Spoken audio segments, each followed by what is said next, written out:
Do you ever have this problem in your yard where you see this dead area on your grass and you just want to say to your sprinkler, do your job, just please, just do your job. Hey everybody, welcome to the Live and Learn channel, where we provide everything from product reviews to simple how-tos, all with the intent to make your life easier and more enjoyable. Because, hey, that's living.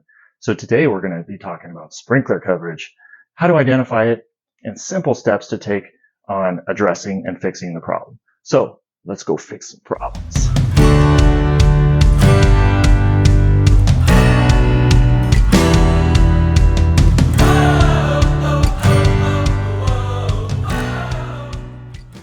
Alright, so the problem area that I have is over here on the area just between my yard and the neighbor's yard. It's definitely on my side, so it's a problem that I need to address. It's okay.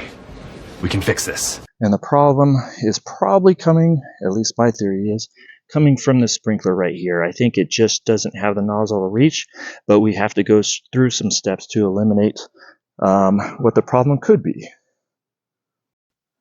All right, so let me explain 4 simple steps that I like to take when addressing the dead zone of my lawn. I'm listening. So step number 1, and these are in order of kind of a process of elimination from step 1 to step 4. Very straightforward, very easy.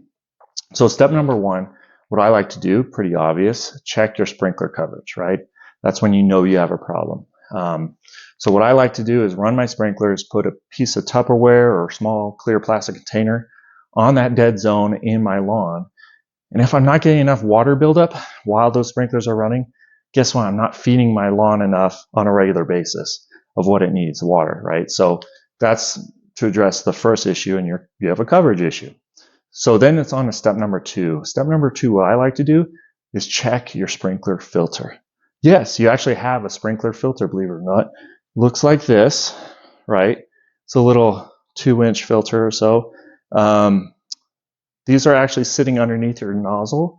So what you do is you pull up your sprinkler riser where the sprinkler is, pull up the riser, unscrew the nozzle, and this little guy will be sitting inside there. So check it and see how much debris is built up within there. Because if you have a lot of debris and junk in there, it's probably preventing a lot of water from actually flowing through and doing what it needs to and spitting out onto your lawn, right? So check this out. What I actually do if it does have that kind of problem is I actually pull this out and just replace it with a new one. They're pretty cheap and easy, so that's the easiest way to go about it. Or you can clean it with a toothbrush if you really care about that. So once you've done that, if you still have a coverage issue, still living that piece of Tupperware out there and seeing how much coverage, then it's probably on to step 3. And step 3 is you're probably going to need to upgrade your sprinkler nozzle. So let's just say you have an 8-foot coverage, which I do for that area actually. It says 8 feet of coverage. It probably worked at one point in time, or at least I thought it worked to solve that problem. Maybe you need to go up to a 10-foot or 12 feet of coverage, and you can find it at your local Home Depot or hardware store. But this is a Rainbird replacement nozzle. It comes with the filter actually, so that's cool. So kind of 2-in-1 in there, right? So I would actually upgrade your nozzle, and that usually going from step 1 to step 3, step 2 or 3 usually solves the problem. And if it does, awesome. Then you move on to step 4. Step 4 is you want to check that grass, because if there's not much growth going on in there, it's likely been dead for a while. So you want to add soil and seed. So rake up the area, pull out a lot of the dead grass that's in that particular area, get soil contact. That's important, right? Put new soil on there. And then once you got new soil on there, spread some seed on there. And I'll have another video that talks about that, how to do that. But yeah, so there's all 4 simple steps. Now let's get going to work. All right, before we get started, let me share the 4 tools that I think will be perfect for this job. I don't have tools. And I'll include links to these tools in the description, so you'll have access to that. I don't think we're going to use all of them, but let's go over them just in case, right? So the first one is the sprinkler pull-up tool. By far one of my favorite sprinkler tools to work with. You simply insert this into the nozzle that's in the ground and open it up and pull it up, and you can pull up the whole riser. You grab onto it with your hand, and then you clamp this onto the actual riser itself, and it keeps the sprinkler above ground so you're able to work on it easier. So great tool. The second thing that I like to use is this sprinkler. It's a rotor adjustment tool. These are usually used for the big rotors, like the big rainbirds that shoot further out in the yard. However, you can use this little flathead tip to adjust the nozzle radius on your sprinkler. So let's just say like this sprinkler nozzle goes 9 to 12 feet. So that helps you adjust that radius between that 9 to 12 foot of coverage if you need it. So like that tool. This by far is one of my favorite tools, the channel lock. It's awesome to have one of these because you just look so pro working on your yard. Guy's a pro. But no, it makes things really easier. When turning your rotors, after you get your sprinkler nozzle onto the sprinkler, you can use this and just adjust it left or right rather than using your hand. If you don't have this, you can use your hand, but this just makes it just really easy to make those little slight adjustments. So let's get working. All right, so first step we're going to take here, we're going to use our pull-up tool, insert it in the little wedges in the nozzle, pull it up like that, and then clamp it by opening this up and clamping onto the riser, and now we can work on it. So you can screw the top of the nozzle, and we have a filter, and Gross. not too bad, but it's a little, a little grody. So if you see what a brand new one looks like, this is far better, right? Crystal clear, totally clean. So let's pop that in there. We'll just go up and clean this.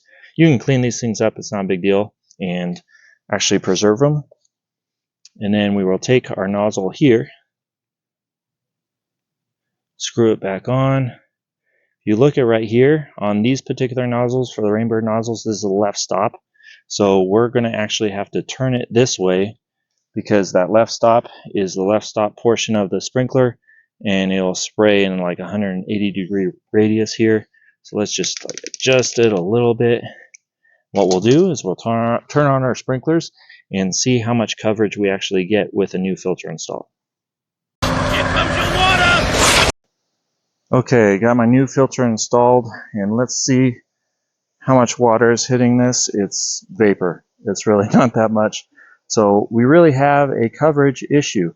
May not have looked so bad in the spring, but now that we're in the summer, that part of the grass really needs more water. So we'll turn it off and we'll put a new nozzle on it. Okay, we're going to repeat that process a little bit. I have my new nozzle right here. It's a 12-footer. It actually goes 9 to 12 feet. So this one is an 8-footer. So this will be an improvement and a little upgrade. Again, just clamp it like so with the pull-up tool, unscrew the valve. We already have a new filter in there. It actually came with this. These nozzles usually come with an additional filter, so I use that one instead of my bag. But as you can see, it's 180 degrees, 12-foot nozzle.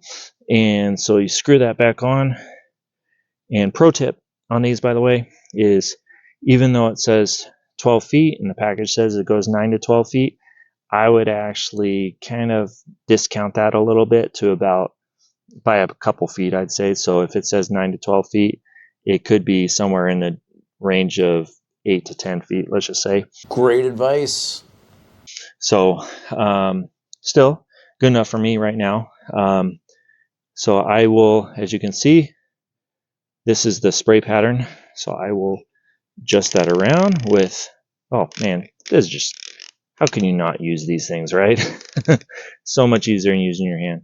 So I got that pretty well dialed in, I'd say. And we'll take this off. And we're good to test it. So let's test it out, see how much coverage we have. I give you the signal. I want you to turn this water on full blast. All right, we just turn it on. Let's go to this area. Oh, yeah, I'm getting wet. Awesome. So we solved that problem. We did it! We did? One off the books. So awesome. We're good to go. Thank you for watching this video. If you enjoyed what you saw, or gained any knowledge, or were just entertained, that's fine with me. Please hit the like button. It'll really help this channel. Or hit subscribe. I'll continue to roll out more videos just like this one. Whether it's product reviews or how-tos, we'll get it done. All right. Take care, guys.